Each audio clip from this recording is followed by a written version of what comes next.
तर सिंधुदुर्गातही मतमोजणीला 10 वाजता सुरुवात होणार आहे। जिल्हा परिषदेच्या मतमोजणीसाठी प्रशासनाची तयारी पूर्ण झाली आहे। सिंधुदुर्गामध्ये दोन्ही शिवसेनांची प्रतिष्ठा ही पणाला लागली। जिल्हा परिषद आणि पंचायत समिती निवडणुकींच्या निकालाकडे सगळ्यांचं लक्ष लागलेलं आहे। 10 वाजता मतमोजणीला जी आहे ती प्रत्यक्षपणे सुरुवात होणार आहे आणि मी आता कणकवली तहसील कार्यालयात आहे, ज्या ठिकाणी मतमोजणी पार पडणार आहे। आणि या ठिकाणी जर बघितलं असाल तर सगळे प्रतिनिधी जे आहेत ते बसलेले आहेत आणि जवळपास 10 टेबल्स जे लावलेले आहेत, ज्या ठिकाणी मतमोजणी होणार आहे। सुरुवातीला टपाल मतमोजणी होईल आणि त्यानंतर मतमोजणीला प्रत्यक्षपणे सुरुवात होणार आहे। अर्थातच सिंधुदुर्ग जिल्हा जर बघितला असेल तर नेहमीच हाय व्होल्टेज राहिलेला आहे। इथल्या निवडणुका देखील नेहमीच चर्चेत राहिलेल्या आहेत। मात्र यावेळी जिल्हा परिषद असेल किंवा पंचायत समिती निवडणुकीत महायुतीचे जवळपास 25 उमेदवार निवडून आलेले आहेत। त्यापैकी 17 उमेदवार पंचायत समितीचे बिनविरोध आलेले आहेत, तर 8 उमेदवार जिल्हा परिषदेचे महायुतीचे बिनविरोध निवडून आलेले आहेत। मात्र आता खऱ्या अर्थानं सगळ्यांचं लक्ष लागलंय। गेली अनेक वर्ष 27 वर्ष माजी मुख्यमंत्री केंद्रीय मंत्री नारायण राणे यांचं एक हाती वर्चस्व या जिल्हा परिषदेवर राहिलेलं आहे। त्यामुळे या जिल्हा परिषदेत पुन्हा एकदा राणे पॅटर्न चालणार का हे देखील बघणं महत्त्वाचं ठरणार आहे। मात्र ज्या आता मतमोजणी केंद्रावर आहे त्या ठिकाणची ही दृश्य आहेत, निवडणूक अधिकारी आहेत आणि मतमोजणीला ज्यावेळी सुरुवात होईल त्यावेळी प्रत्येकाला आधी सुरुवातीला माहिती दिली जाईल। थोड्याच वेळात स्ट्रॉंग रूम मधील ईव्हीएम मशीन ज्या आहेत त्या इथे आणल्या जातील। प्रत्यक्ष मतमोजणीला 10 वाजता सुरुवात होईल। पालकमंत्री नितेश राणे सध्या सिंधुदुर्ग जिल्ह्यात आहेत, त्यांच्या घरी आहेत।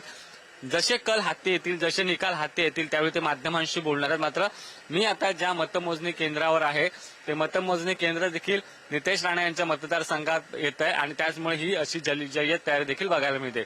कॅमेरा पर्सन विजय सह सुशांत सॉल, पुढारी न्यूज, कणकवली।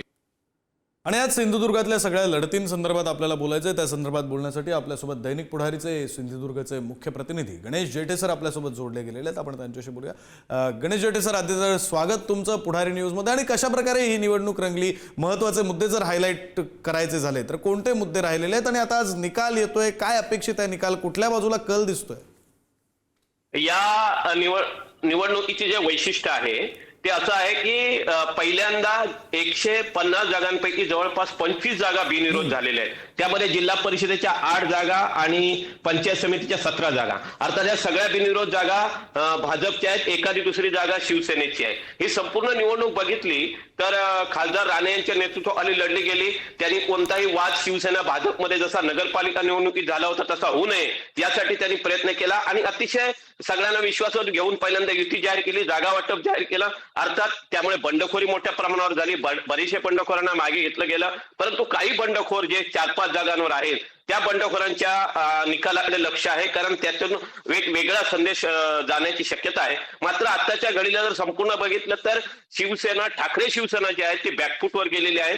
त्यांच्या अनेक उमेदवारांनी अर्ज मागे घेतलेले आहेत, त्यामुळे बिनविरोध झालेले आहेत। आणि काही ठिकाणी कुडाळ मालवण सारख्या भागामध्ये जे माजी आमदार वैभव नाईक जिथे नेतृत्व करतात त्या ठिकाणी काही प्रमाणात ठाकरे सेना लढते आहे, पण बाकीच्या ठिकाणी बघितलं तर एकतर्फी निवडणूक असल्यासारखं वातावरण आहे। त्यामुळे संपूर्ण जिल्हा परिषदेची निवडणूक जी आहे ती दरवेळी जशी गाजते तशी यावेळी गाजली नाही। सिंधुदुर्गची निवडणूक अतिशय शांततेत पार पाडलेली आहे। विशेष म्हणजे उपमुख्यमंत्री एकनाथ शिंदे यांची सभा सोडली तर कोणत्याही मोठ्या नेत्याची सभा इथे झालेली नाही, भाजपच्या कोणत्या मोठ्या नेत्याची सभा झालेली नाही। गावोगावी जाऊन मतदारसंघामध्ये जाऊन इथले जे पालकमंत्री आहेत भाजपचे नेते नितेश राणे, तर ते संपूर्ण त्यांनी यंत्रणा ताब्यात घेतली होती भाजपची आणि प्रचार यंत्रणा त्यांनी अतिशय गावोगावी जाऊन बैठका, खळा बैठका घेऊन राबवलेली आहे। आणि हे सगळं पाहता एक मला असं वाटतं की ही निवडणुकीमध्ये जो नेहमीप्रमाणे सिंधुदुर्ग जिल्ह्याकडे लक्ष असायचं, महाराष्ट्राचं काहीतरी उलट सुलट होतं तसं काही झालेलं ना, अतिशय शांततेत निवडणूक पार पडलेली आहे। आणि आता 10 वाजता मतमोजणीला सुरुवात होणार आहे। जवळपास 125 जागांसाठी 359 उमेदवार रिंगणात आहेत।